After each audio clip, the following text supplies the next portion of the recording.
Assalamualaikum warahmatullahi wabarakatuh. Jumpa lagi bersama saya Wiki Bro Darwoko yang ingin menyampaikan berkaitan dengan mata pelajaran produk kreatif dan kewirausahaan pada bab 2 peluang usaha.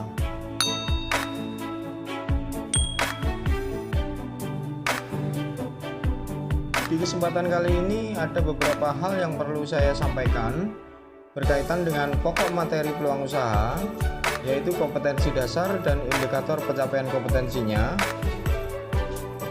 Untuk kompetensi dasar 3.2 menganalisis peluang usaha pada ranah pengetahuan, sedangkan di ranah keterampilan ada 4.2 yaitu merencanakan produk usaha.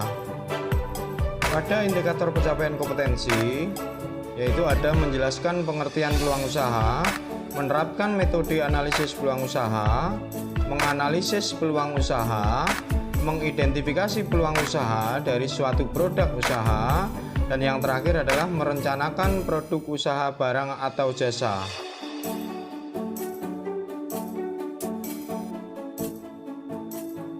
Apa itu peluang usaha?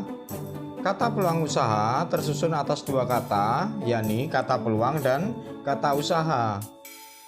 Peluang bisa diartikan dengan kesempatan yang datang atau sesuatu yang dapat terjadi dan bisa menghasilkan keuntungan. Sedangkan usaha diartikan dengan suatu perbuatan untuk mengarahkan tenaga dan pikiran dalam meraih target atau tujuan. Jadi, secara sederhana, pengertian peluang usaha adalah kesempatan yang dimiliki oleh seseorang untuk mencapai tujuan, yaitu berupa keuntungan, uang, kekayaan, dengan cara melakukan usaha yang memanfaatkan berbagai sumber daya yang dimiliki. Selain dari apa yang sudah saya sampaikan tadi, ada juga pengertian peluang usaha menurut ahli. Menurut Zimmerer, peluang usaha adalah sebuah terapan yang terdiri dari kreativitas dan inovasi untuk memecahkan masalah dan melihat kesempatan yang dihadapi setiap hari. Menurut Arif F. Hadi Paranata, peluang usaha adalah sebuah risiko yang harus diambil dan dihadapi untuk mengelola dan mengatur segala urusan yang ada hubungannya dengan finansial. Sedangkan menurut Robin dan Coulter, peluang usaha adalah sebuah proses yang melibatkan individu atau kelompok yang menggunakan usaha dan sarana tertentu untuk menciptakan suatu nilai tambah guna memenuhi sebuah kebutuhan tanpa memperhatikan sumber daya yang digunakan. Dari apa yang sudah saya sampaikan tadi, bahwa seorang wirausaha harus mampu membaca peluang yang ada, kemudian dapat merealisasikannya menjadi sebuah unit usaha yang bersifat menguntungkan. Itulah beberapa hal yang perlu saya sampaikan berkaitan dengan pengertian peluang usaha.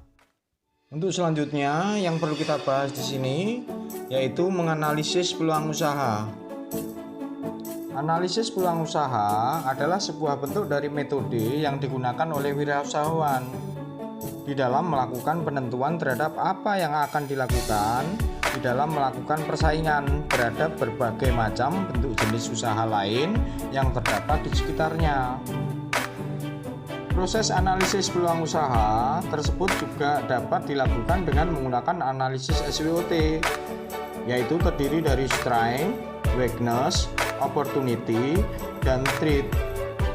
Dengan kata lain, ketika kita menjalankan kegiatan wirausaha itu tidak mengambil keputusan terlalu terburu-buru dan harus dipertimbangkan dengan matang.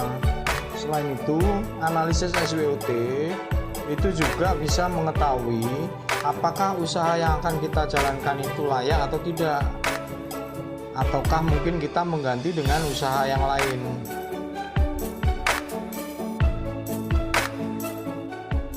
Untuk jauh lebih memahami analisis SWOT, banyak sumber yang mengatakan bahwa analisis SWOT adalah metode analisis yang paling dasar.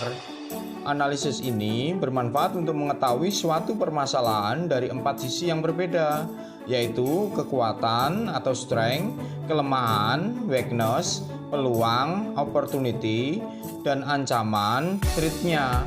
yang dimiliki oleh sebuah perusahaan. Hasil dari analisis ini dapat memberikan rekomendasi untuk meningkatkan kekuatan dan mempertahankan peluang, serta pada saat yang bersamaan mengurangi kelemahan dan menghindari potensi ancaman.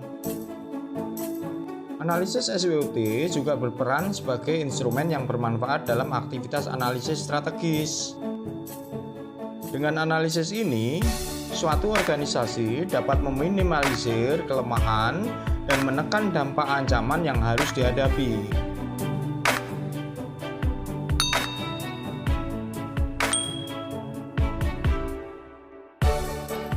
Berikut ini adalah langkah-langkah dalam pembuatan analisis SWOT.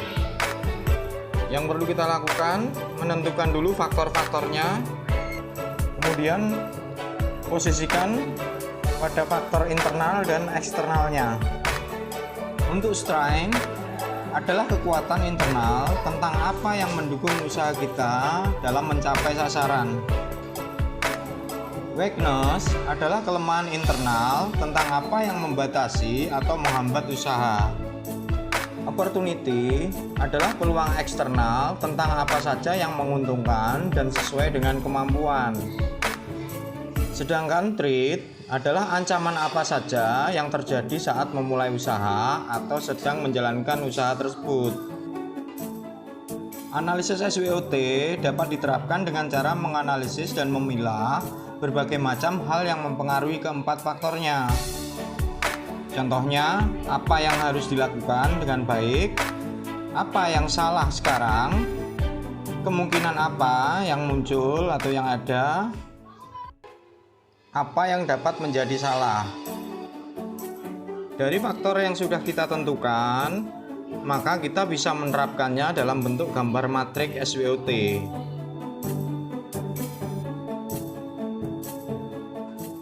Matrik SWOT merupakan sebuah alat analisis subjektif tentang informasi bisnis yang digolongkan dalam 4 bagian untuk membantu pemahaman, penyajian, diskusi, dan pengambilan keputusan.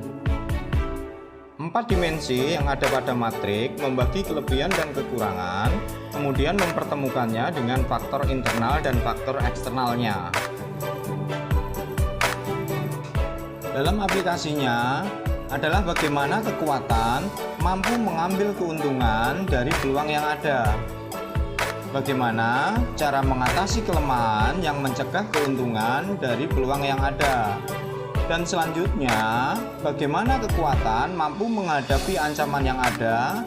Dan yang terakhir adalah bagaimana cara mengatasi kelemahan yang mampu membuat ancaman menjadi nyata atau merubah kelemahan itu menjadi peluang.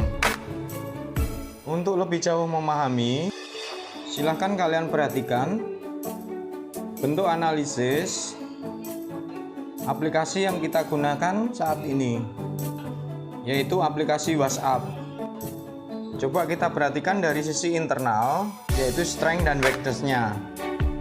Dari strength atau kekuatan yang dimiliki aplikasi WhatsApp, yaitu diantaranya ada tersedianya grup chat, pengiriman video, foto, suara atau record, tidak perlu login dan memasukkan PIN, kapasitas penyimpanan memori ukuran sedikit atau simple, aplikasi yang diakui atau punya lisensi, serta tersedianya panggilan suara dan video call. Untuk weakness atau kelemahannya, komunikasi dilakukan harus bersifat online.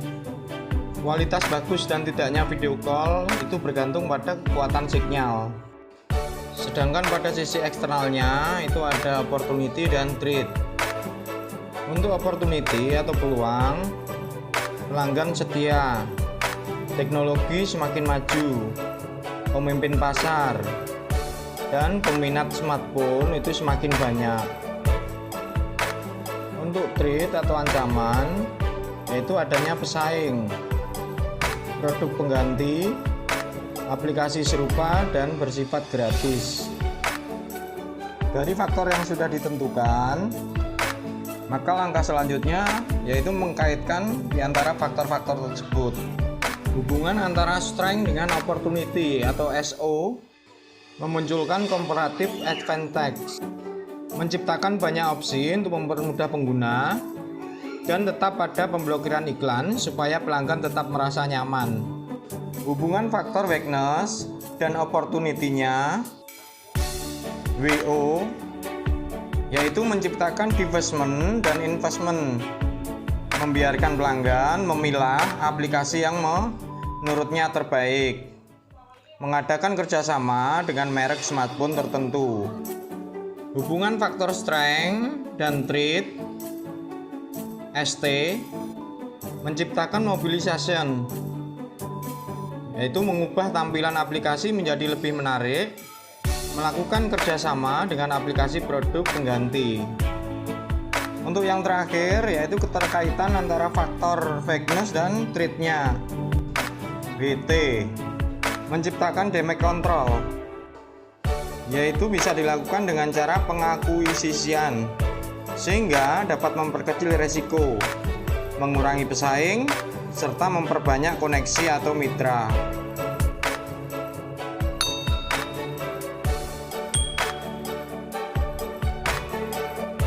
Demikianlah materi yang bisa saya sampaikan berkaitan dengan materi pokok peluang usaha pada bab 2. Untuk materi selanjutnya akan saya tampilkan di video berikutnya. Semoga apa yang sudah saya sampaikan tadi bermanfaat. Tetap semangat belajar di rumah. Akhir kata saya akhiri. Wassalamualaikum warahmatullahi wabarakatuh.